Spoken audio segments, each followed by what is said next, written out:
Prianti akan menseminarkan proposal kami. Bagian saya tentang latar belakang, identifikasi masalah, dan rumusan masalah.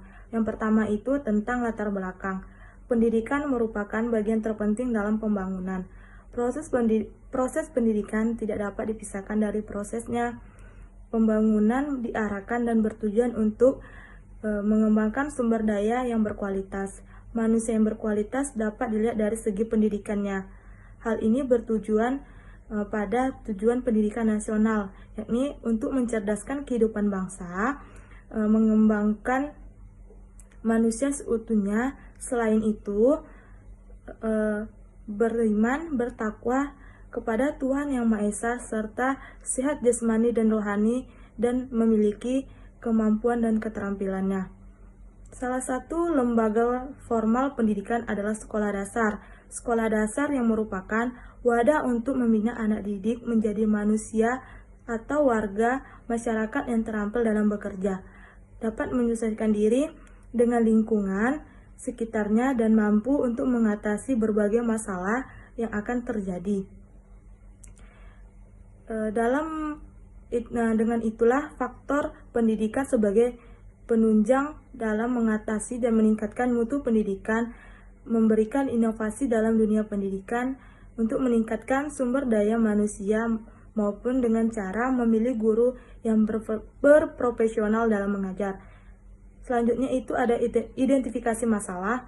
Identifikasi masalah yang pertama, aktivitas siswa dalam pembelajaran mata pelajaran IPA menggunakan model pembelajaran tipe Jigsaw. Yang kedua, belum diketahui respon siswa kelas 5 pembelajaran mata pelajaran IPA menggunakan pembelajaran kooperatif tipe Jigsaw. Yang ketiga, rendahnya kreativitas siswa dalam proses pembelajaran karena kurang dilibatkan dalam kegiatan belajar mengajar. Selanjutnya itu ada rumusan masalah. Rumusan masalah yang pertama, bagaimana aktivitas siswa kelas 5 dalam belajar mata pelajaran IPA menggunakan model pembelajaran kooperatif tipe Jigsaw. Yang kedua, bagaimana respon kelas 5 dalam menerapkan pembelajaran di kelas menggunakan model pembelajaran kooperatif tipe Jigsaw. Yang ketiga, apakah model pembelajaran kooperatif tipe Jigsaw dapat meningkatkan hasil belajar siswa kelas 5 pada mata pembelajaran IPA. Yang terakhir, bagaimana proses belajar di kelas 5 dalam menerapkan model pembelajaran kooperatif tipe Jigsaw pada mata pelajaran IPA. Selanjutnya akan dilanjutkan oleh rekan saya. Terima kasih.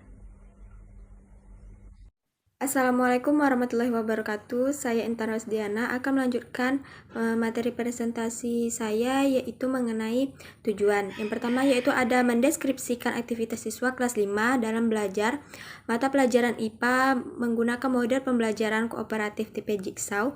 Yang kedua yaitu ada mendeskripsikan respon siswa kelas 5 dalam menerapkan pembelajaran di kelas menggunakan model pembelajaran kooperatif tipe Jigsaw ini pada mata pelajaran IPA.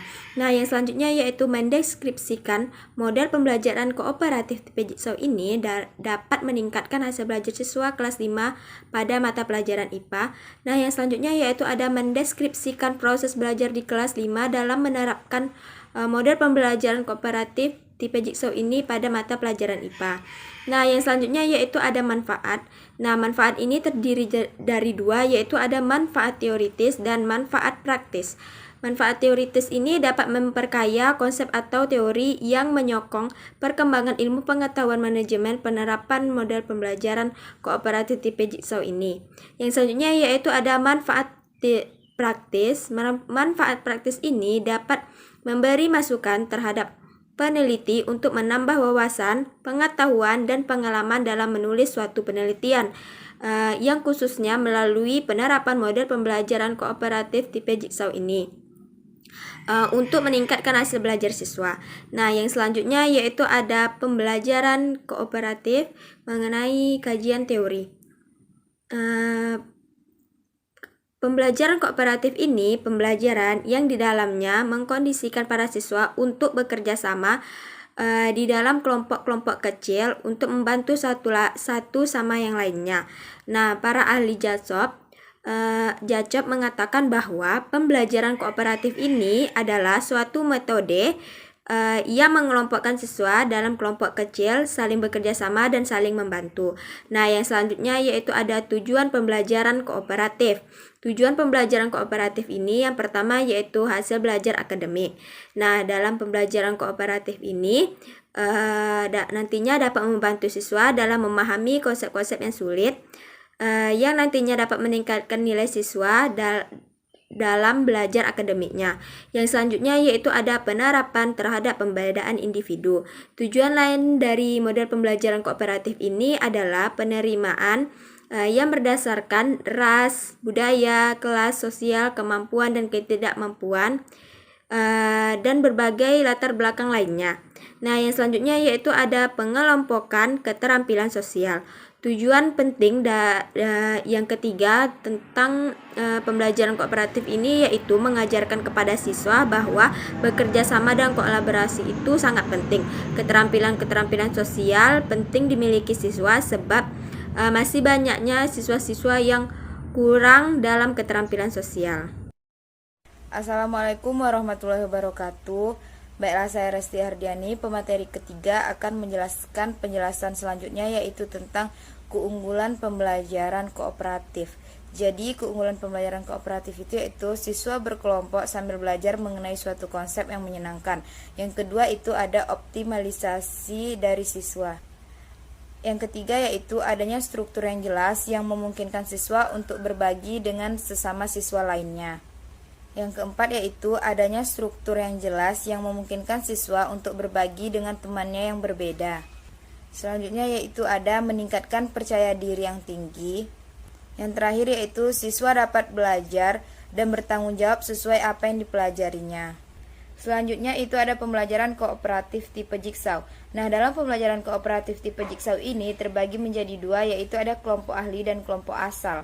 Kelompok asal adalah kelompok awal siswa yang terdiri dari beberapa orang sesuai dengan keragaman dan latar belakang. Sedangkan kelompok ahli adalah kelompok siswa yang terdiri dari anggota kelompok lain yang ditugaskan untuk mendalami topik tertentu, kemudian dijelaskan kepada kelompok asal. Langkah-langkah dari pembelajaran kooperatif tipe Jigsaw ini yang pertama yaitu siswa disuruh berkelompok 4-6 orang. Masing-masing dari siswa diberi materi, kemudian siswa mempelajari sub dari materi tersebut. Selanjutnya, setelah selesai diskusi kepada tim ahli, kemudian siswa kembali ke kelompok asalnya dan bergantian mengajar, kemudian melaporkan hasil diskusinya kepada temannya satu sama lain. Selanjutnya yaitu tiap tim ahli mempresentasikan hasil diskusinya. Selanjutnya guru memberikan evaluasi dan yang terakhir itu ada penutup. Selanjutnya itu ada hasil penelitian yang relevan. Hasil penelitian lainnya yang dilakukan oleh Aceng Hatami dan Supriyadi dengan judul penerapan model pembelajaran kooperatif tipe Jigsaw untuk meningkatkan aktivitas dan hasil belajar siswa pada materi kelarutan dan hasil kali kelarutan. Sekian materi penjelasan dari saya. Assalamualaikum warahmatullahi wabarakatuh. Assalamualaikum warahmatullahi wabarakatuh. Baiklah, saya Sri Mulyani, pemateri keempat yang akan melanjutkan materi selanjutnya yaitu mengenai C, hipotesis tindakan. Berdasarkan fokus masalah dan kajian teori yang relevan, maka dapat dirumuskan hipotesis tindakan bahwa penerapan pembelajaran kooperatif tipe Jigsaw dapat meningkatkan hasil belajar siswa. Selanjutnya yaitu ada metode penelitian. Yang A yaitu rancangan penelitian. Rancangan penelitian dapat dibagi menjadi beberapa, yaitu yang pertama ada perencanaan. Perencanaan awal atau berupa telaah terhadap mata pelajaran IPA pada kelas 5. Kemudian penyusunan RPP dengan materi organ pernapasan manusia. Selanjutnya yaitu yang kedua, pelaksanaan tindakan. Pelaksanaan tindakan dengan mengimplementasikan dari perencanaan tindakan yang telah dipersiapkan, yaitu pelaksanaan pembelajaran dengan model pembelajaran kooperatif tipe Jigsaw. Yang ketiga yaitu observasi. Kegiatan observasi dilakukan secara kolaboratif dengan melibatkan guru mitra untuk mengamati aktivitas guru dan siswa dalam pembelajaran IPA menggunakan model kooperatif tipe jigsaw. Yang keempat yaitu refleksi. Refleksi dilakukan baik oleh guru maupun siswa guna perbaikan pada siklus berikutnya. Selanjutnya yaitu yang B, populasi dan sampel. Yang pertama yaitu populasi. Populasi pada penelitian ini adalah siswa dan guru kelas 5. Jumlah siswa sebanyak 32 orang. Penelitian ini dilakukan oleh guru siswa kelas 5 SD. Yang kedua yaitu sampel.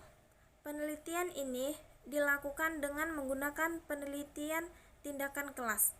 Adapun empat tahapan yaitu perencanaan, pelaksanaan, pengamatan, dan refleksi. Selanjutnya yaitu instrumen penelitian. Pengumpulan data dalam penelitian ini menggunakan beberapa instrumen, yaitu yang pertama lembar wawancara. Wawancara dilakukan untuk mengetahui situasi tertentu di kelas dalam sudut pandang yang lain. Yang kedua yaitu lembar observasi dan catat lapangan. Observasi dan catat lapangan ini meliputi kegiatan pengamatan terhadap suatu objek menggunakan seluruh alat indera. Yang terakhir yaitu yang ketiga, lembar soal hasil belajar, yaitu instrumen hasil belajar ini terdiri dari 2 siklus. Siklus pertama akan membahas energi panas dan energi bunyi serta penggunaannya. Dan siklus kedua tentang energi alternatif dan model atau karya yang diakibatkan pengaruh udara atau angin serta perubahan bunyi melalui alat musik. Sekian penjelasan dari saya akhiri. Wassalamualaikum warahmatullahi wabarakatuh.